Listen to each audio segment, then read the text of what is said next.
இன்னைக்கு புதுசாக ஒன்று செய்ய போகிறேன். கரெக்டாக வருதா இல்லையான்னு பார்க்கலாம் வாங்க. எப்படி வரப்போகுதுன்னு தெரியல. வந்துச்சுன்னா இதுக்கு என்ன காரணம் நான் சொல்கிறேன். ட்ரை பண்ண போகிறேன். இதான் முதல் முறையாக பார்க்கலாம். போட்டுட்டேன். எண்ணெயில் போட்டு எடுத்தால் எப்படி இருக்கு பார்க்கலாம்.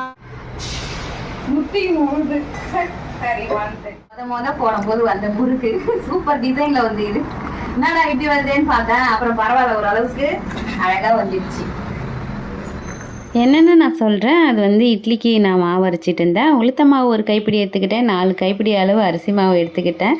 தண்ணி கொஞ்சம் சுட வச்சுக்கிட்டேன். இந்த அரிசி மாவில் தேவையான அளவு உப்பும் எள்ளும் கொஞ்சம் ஓமமும் அப்புறம் கொஞ்சம் ஜீரகமும் போட்டுட்டேன். அந்த சுடு தண்ணி ஊற்றி பிசைஞ்சு எடுத்துக்கிட்டேன். கொஞ்சமாக தான் இருக்குது பாருங்கள். இந்த மாதிரி உடனடியாக நம்ம ஒரு 10 முறுக்கு செஞ்சு சாப்பிடணுன்னு ஆசைப்பட்டு நான் இட்லி மாவு அரைக்கும் போது இந்த வேலையை பார்த்துட்டு அரிசி மாவும் வீட்லேயே இருந்தது. அதனால் இருக்கிறத வச்சு இன்றைக்கி டக்குன்னு ஒரு முறுக்கு சுட்டுட்டேன். இதுதான் நான் முதல் முறையாக செஞ்சேன் அப்படின்னு சொல்லியிருந்தேன். அவ்வளோதான். வீடியோ பிடிச்சா சப்ஸ்கிரைப் பண்ணுங்கள் ஃப்ரெண்ட்ஸ். டாட்டா.